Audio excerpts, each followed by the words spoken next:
The Newsroom, where untold story is revealed. His Excellency Robert Kyagulanyi Ssentamu ne Babi Kyagulanyi enono Bwetuli ate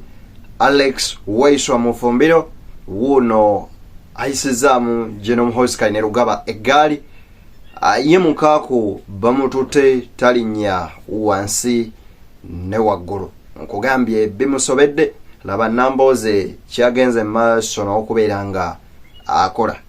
beyond the newsroom nzedde niya kutuusako ensonga nkwebaza eyo yonna gye weekumidde ate era n'egyo gy'otuusaako engalo. Robert Kyagulanyi Ssentamu Bobi Wine, His Excellency the Ghetto Gladiator avuddeyo olunaku olwaleero ne bagenda maaso n'okubeera nga abagaba omusaayi ate era eri bannayuganda. Olunaku olwaleero bakondakitinze okugaba oba blood donation ku kitebe ekikulu ekya National Unity Platform. Kakati nno wuno Bobi Wine agenze maaso n'okubeera nga ajogera Yuda Iscariot yabadde mu kibiina kya Nuupu ng'akiriira mu Namathasi Mpuga Nsamba n'ebyo byazze akola ebibi ate era ebituusizza Nuupu awo nga n'abangi ku bo baalugulamu obulamu ku lulwe kyokka n'atakoma okwo n'agenda mu maaso n'okubeera nga abaana abalyamu olukwe. Bapolitician bakyuka temubalaba bakyuka Ebuvanjuba nebugwanjuba ewaka wasigalawo ewasinga. Beyond the Newsroom gwe mukutu ogukuleetera ekyo ekisinga katiranga naffe ng'oyita ku noti 771 44 53 ne noti 744 26 41 na bino bikulu tetulanga bafere tetulanga basawo ba kinnansi n'abagwa mu koowa eryo mwebale kutuwagira. Thank you. kubanga nina politician ngabiri mu mukaga December 22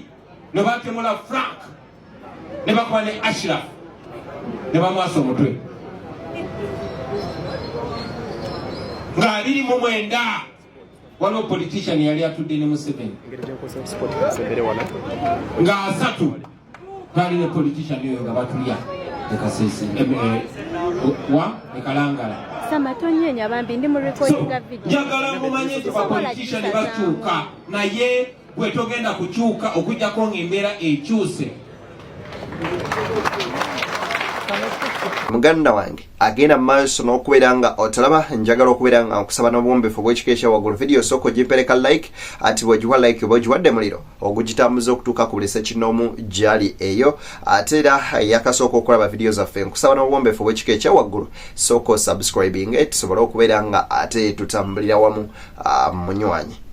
Kaakati nno ye Alex Waiswa Mufumbiro atabukidde General Muhoozi Kainerugaba n'agamba ebyo byatweetinga nga agenze mu maaso n'okubeera nga atamiira byonna byeyabwereere kubanga ono talina kyali just okumuwa ekya CDF kaali ka Baby Nduunya kukaaba amaziga taata n'akagamba asirikawo kubanga bwe baamuleeta mu public asobole okubeera nga bamuparadinga nti yesimbewo balabanga ekituufu kiri nti talina kyasobola gatta ku ggwanga lino nga ne bannansi tebamwaniriza kimala. Bigambo bya Alex Waiswa Mufumbiro, Deputy Spokesperson 1 NUP. Oli jeno gwe muwulira tweetinga yasembayo yeje nakola ki ate talina operation y'amaanyi mwe mutya mutye talina operation y'amaanyi gye yali akoze obwa jeno yabujja ku bintu bibiri ekisooka okujja kwa Kyagulanyi kuba yakaaba n'agamba omulabi oli afuuse president nange mpa obwa jeno ne babumuwa wa DNA Baby Nduunya enti oli azze kuwa nange bakole ki ne bamuleta mu bantu n'alemwa ne bamugamba nti katolemeddwa Bobi yaliko n'ekituba tukola katuwambire munda wajja okubanga amagye gonna gwogalagira ne bakimuwa naye nate ekyamagye takirika ali ku Twitter aba ku Twitter ye olulwamu ngadda ku Twitter ekimusuze kubanga ekimutawanya abasula ku mutwe yayo omutamiivu tabagambwa escapism olunywa nga Bobi ajja mu birooto ebirowoozo mu ntebe yoyo gwe mulaba nti yani kuba assignment gye bamuwa yali eki yali ku Parliamentary Avenue yali alina kununula minisita Maria Mutagamba ne Jeje Odongo bali hasinga okumala emyezi eti tebatali hasinga nti Jeje Odongo kwolwo yali wakugira mu uniform y'amagye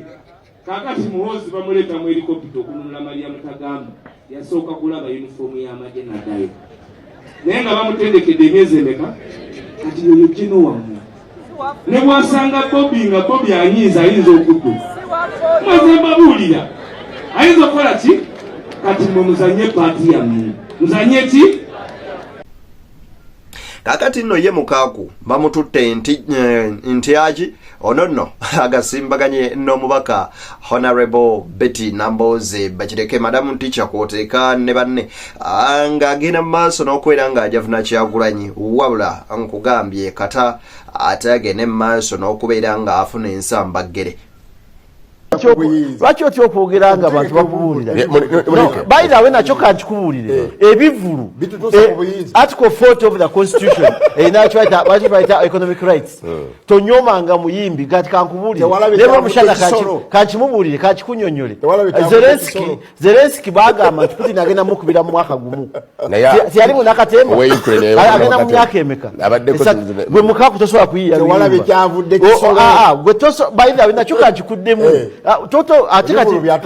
ogenda lo mu debate wanga kankubulire yali avuganya yali mbaka wa parliament Kyagulanyi yali avuganya singa Kyagulanyi yavuganya sotiyani je bulu nesu no yakubulire tiyagenda no twagenda ngo Kyagulanyi paka ruwa togenda na yeye avuddeyo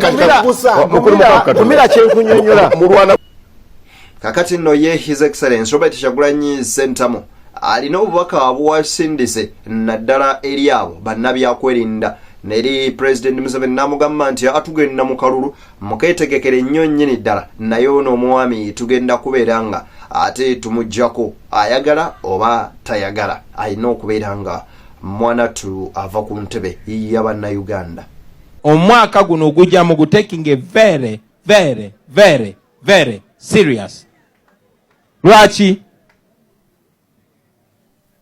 It's the election year. Gwe mwaka ogw'ebyokulonda. Si nti tukkiriza nti tugenda kuwangula mu 7 ne bwe tumuwangula na 90%. Tulina omuteekako embeera endala okukkiriza amazima kuba twamuwangula dda. Ebyokumuwangula si bye bikulu kati. Naye basaawo akalulu kano ogezaako okuwuddisa ensi nti waliwo democracy. Kyekikatuyingizaamu nabawa example baganda bange nze ndi Bondya. Nena bagamba mba mukubagana ebikonde. Ne baleeta kitoto kya loodi nga yasasula refu yasasula ani ne kijja ne mutandika fight nekikubakeo ne bakikwatirira ne bakiwanika ne bakiwa omusipi gwa ba champion kikuluma naye abawangudde bubayitawo omwaka ne bagamba kati uli abadde 224 225 mu champion najjanga buuka vimba ne salarie n'omusipi omuleka n'alya walkover okola otya n'ogamba fight ebeerewo kuluno okola ki njagala mmanye tugenda mu kulonda nga revolution tebabalimba bano badictator bavaako nga akalulu tekannabaawo bavaako mu kalulu bavaako n'akalulu nga kawedde naye akalulu kaplayinga role y'amaanyi okuba disempoweringa mwandibadde temulaba zino nnati zisibibwa ku gavumenti ya Museveni okwetola ensi yonna yonna singa tebamanyi nti ntebe yabbanzibe. Kakati His Excellency Robert Kyagulanyi Ssentamu alabudde abakuuma ddembe y'abapoliisi abagenze maaso n'okubeera nga olunaku lwajjo basalako hoteli ye okuli beach oba beach e Busabala ku One Love Beach ate ne bakuba abakozi kwoteeka okubeera nga babasiba n'okubeera nga babatulugunya mu ngeri yeetali nnyangu. Ono nno abavumiridde n'agamba nno mwanditulese ne tugenda mu maaso n'okubeera nga ate tubeerawo ko awo naye ate mwatutenkudde kamulabe ekyabalinnyisiza oba oliawo mu nsalika y'omusajja. Ekisemberayo ddala njagala kusomera poliisi muli bafaala nnyo muli badaawa nnyo kati kati wali twandibadde ku biiki twandibadde tunyumirwa na bunyuma tetwandyogedde na bitono kati olaba mwe muzeesuddemu bano olulala mutulekanga ne tubeera byaffe kuba buli bwe mutukyankalanya tukyankalana ate buli bwe tukyankalana namwe tubakyankalanya mwebale nnyo mwebalire ddala mukama abampero tuli ku BTN Media Beyond the Newsroom. Banywanyi mbagaliza bye munjagaliza tusinkane mu mboozi endala eziddako nze dini akutuusaako ensonga akuumeeyo atakoomera mpeera mbagaliza bye munjagaliza.